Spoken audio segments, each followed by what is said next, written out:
It started with one sound that tore the world apart. Through the smoke, a cry, the kind that stops your heart. But nobody rescued. Stop her! Mad woman, give us the child! Feet pounded the red earth road, sandals slapping, voices shouting in the language of old African folktales. The harmattan wind whipped through the narrow streets, stinging eyes and carrying the smell of dust, firewood, and fear. The child in Ajuma's arms was crying, his tiny hands clawing at the air, his small black pendant glinting in the sun. They had come from the forest's edge, where moments ago a great noise had torn through the peace. Villagers claimed the baby had crawled from a place of death, the remains of a broken bus by the roadside. Welcome to African Folktales by Chiamaka. To watch more stories like this, like and subscribe. In the heart of a dusty West African village, under the sharp breath of the harmattan season, a mad woman was running.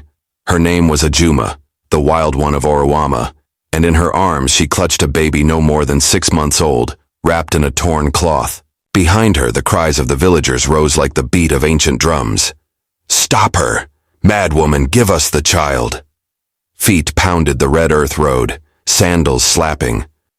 Only moments before, the air had been shattered by a sound like thunder.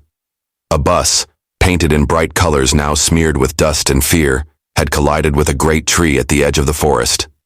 Villagers rushed toward the crash, but in the chaos, Ajuma had appeared from the shadows, crouched low, watching. Then came the cry, thin, desperate, cutting through the market chatter and the wails of the injured. A baby crawled from the wreckage, soot on its hands, dust in its hair. Ajuma dropped the firewood she had been gathering, scooped the child into her arms and without a word, turned away from the road. Now with the villagers in pursuit, she ran through narrow bush paths only she knew. Her bare feet skimmed over roots and stones like an antelope fleeing the hunter. The baby's cries grew louder, his small fists gripping her faded wrapper. But Ajuma did not slow.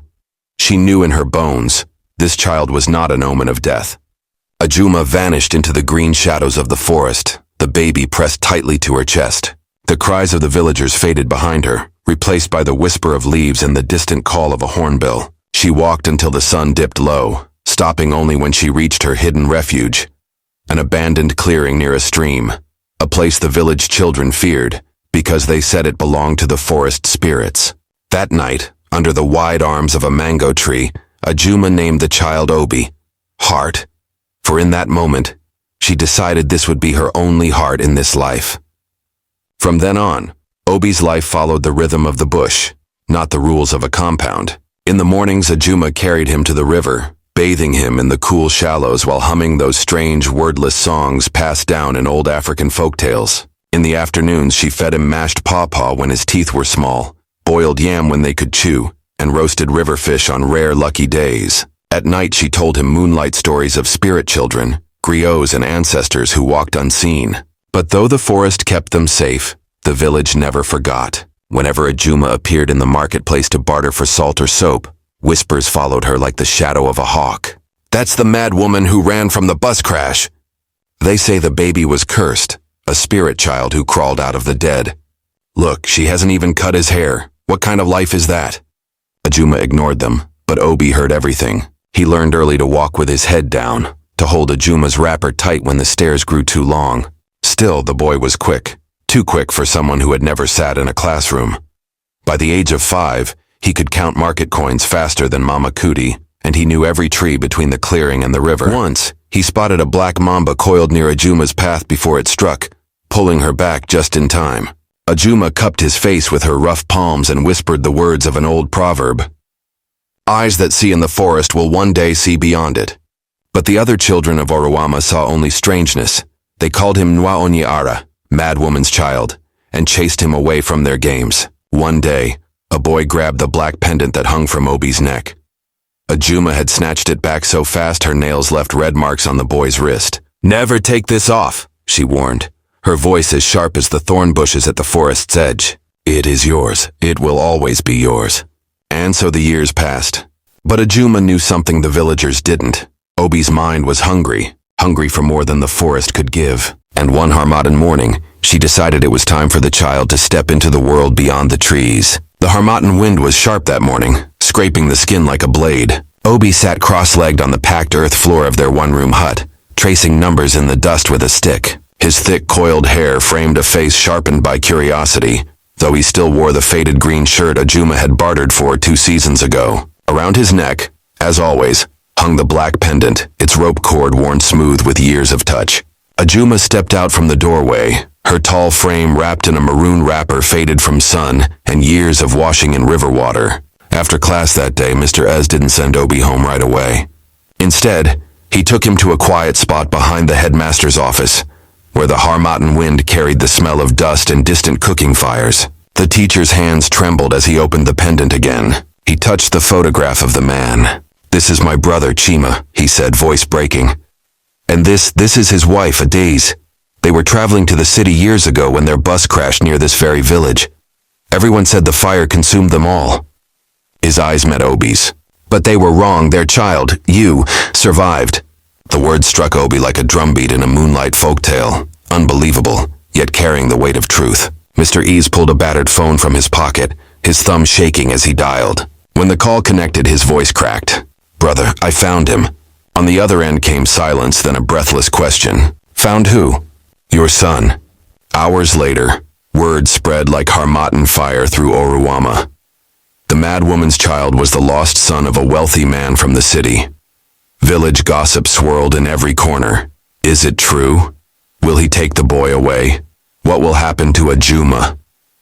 3 days later, the answer came in the form of a black SUV rolling into the village. Its polished chrome gleamed in the midday sun, scattering the market women and sending chickens flapping in every direction. When the door opened, a tall man stepped out. He wore a crisp white shirt, the kind that never knew the scent of smoke or the weight of river water.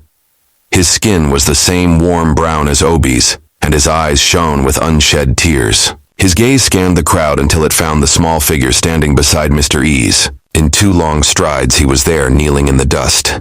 "My son," he whispered. The crowd gasped. Some clapped, others crossed themselves. The whispers turned into a living thing, moving from ear to ear. "This is the child of destiny, the boy from the crash, the one the spirit spared." But the moment shattered when a sharp voice cut through the murmurs. "Ajuma!" She emerged from the edge of the road, her hair wild, her feet bare, her eyes fierce. "Leave him," she said. The man rose slowly. "I am his father. I thought he was gone forever. I have searched for him for years." Ajuma's voice trembled, but it was not with fear. "When the bus burned, it was my arms that carried him.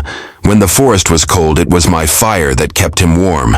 When he cried in the night, it was my chest he lay on. Where were you then?" The crowd held its breath. This was no longer just about a child. It was the clash of 2 worlds, the wild forest and the polished city, the woman they called mad, and the man with wealth enough to change their fates. The man's voice softened. "I am not here to take him from you. I am here to take you both. Let us start again. Together." Ajuma stared at him for a long moment. Finally, she nodded once. "If I go, he stays with me, always." "Always," the man promised. And just like that, the story the villagers had whispered about for years took a turn no one could have predicted. The road from Oruama to the city stretched like the spine of an old story. Red earth giving way to smooth tar, palm groves thinning into endless lines of buildings. Ajuma sat rigid in the back of the black SUV, her maroon wrapper folded neatly across her lap. Beside her, Obi, who survived the fire, stared wide-eyed at the passing world. For Ajuma, every turn of the wheel felt like a test from the ancestors. The cool air from the car's vents was foreign to her skin. The city smells, petrol, frying plantain, and far-off rain, clung to the breeze in strange harmony. Chima, the man she now knew as Obi's father, kept glancing at them through the mirror. His fine shirt and gold watch glinted in the afternoon sun, but Ajuma's eyes stayed on the road ahead, refusing to be softened by wealth. When the SUV finally stopped, a tall green gate swung open to reveal a house so large Ajuma wondered if it could hold the entire Oruama market inside. Cream walls, red-tiled roof, windows that caught the sun like water. The villagers had once told tales of mansions in the city. In those stories, such houses were either gifts from the gods or traps from trickster spirits. Ajuma was not yet sure which this was. Obi's voice broke her thoughts. "Mama, is this all ours?" Ajuma didn't answer. Inside, the air was cool as a river's shadow. The floors shone. The chairs were soft enough to sink into. and the scent of polished wood filled the space. House staff appeared like characters from a moonlight folktale, polite, silent, curious. Dinner that night was a feast fit for the closing chapter of an ancestral story. Steaming egusi, sweet plantain, cold juice that dripped with beads of water. Obi ate with both hands, but Ajuma tasted every bite as if expecting it to vanish like magic. That night, Obi was shown his own room, a bed bigger than the entire sleeping space they had shared in the forest. But when the lights dimmed, Ajuma woke to find him curled at her side, his small hand still gripping her wrapper. And though the city's lights blinked like 1,000 watching eyes outside, Ajuma knew the real watch was from the ancestors. For weeks in Chima's mansion, Ajuma lived like a shadow. Her bare feet whispered across the polished tiles. She refused the humming washing machine, scrubbing her wrapper by hand in the backyard basin. And every night, Obi, the spirit child who crawled from fire and smoke, slept beside her, his small hand clutching her wrapper as if the city might snatch him away. Chima tried to bridge the gap. He brought Obi books bound in bright covers, taught him chess in the evenings, and found the best private school in the district. But when he mentioned enrollment, Ajuma's voice was sharp enough to cut stone. He is not going anywhere. Chima kept his tone calm. Ajuma, in the city he will learn, he will grow. This is not Oruama. Her eyes burned like a fire under Harmattan wind. I have seen children laugh at him, point at him, call him Nowa Onye Ara. I will not send him into that again. Obi's eyes lowered, he remembered. From that day, the mansion felt colder. Ajuma guarded every interaction between father and son, as though wealth and education were tricks sent by trickster spirits. Then came the breaking point, the kind every African legend warns of. On a Saturday, Chima took Obi into the city, to the park, to taste ice cream, to see buildings taller than palm trees. Obi returned clutching a new storybook, his voice bubbling with excitement. Ajuma said nothing. At dawn the next morning, she and Obi were gone. The gatekeeper swore they had walked toward the bus stop, a small bag in Ajuma's hand. Chima's chest tightened as he drove through the streets, scanning every roadside until he saw them. Ajuma holding Obi's hand, standing where the forest road met the city highway. Ajuma, his voice cracked as he jumped from the SUV. Where are you going? Her face was calm, but her words carried the weight of the ancestral spirits. Back to the forest, back to where he belongs. Chima stepped forward, his voice low. He belongs in both worlds, and so do you. The city roared around them. Bus horns, hawker shouts, the rumble of engines. But for a heartbeat, time froze like the still air. Ajuma looked down at Obi. His fingers trembled in hers. His wide eyes held the same unspoken question. Where do we belong? And in that moment, Ajuma's spirit shifted. She stepped toward Chima. If I stay, he stays with me always. Always, Chima said without hesitation. The three of them walked back toward the waiting SUV, dust swirling at their feet.